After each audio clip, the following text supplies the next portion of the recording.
Hey everyone, today we're driving westbound through the RW Bruin Bridge twinning project on Highway 1 near Sicamuse, BC.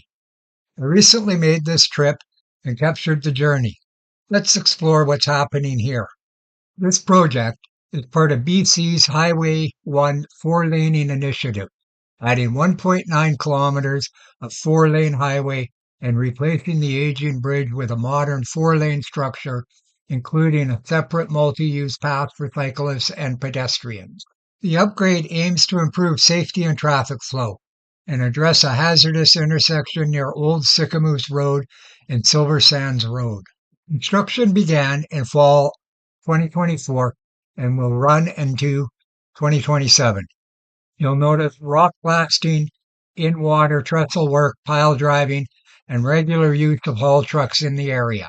Community safety and access are priority. Old Spelumshire Road will eventually pass under the highway, improving local access and connecting to the rail trail for pedestrians and cyclists. There was also a peaceful blockade by the Splatson First Nation in mid-2025 to address concerns over Indigenous participation in the project. As driving through, you will have noticed the reduced speed limit in place since August 2024 and active construction zones.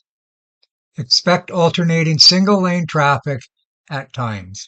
When full lane closures occur, an alternate route via highways 97A and B is used. Local traffic access is limited during these times. Always check Drive BC before you go.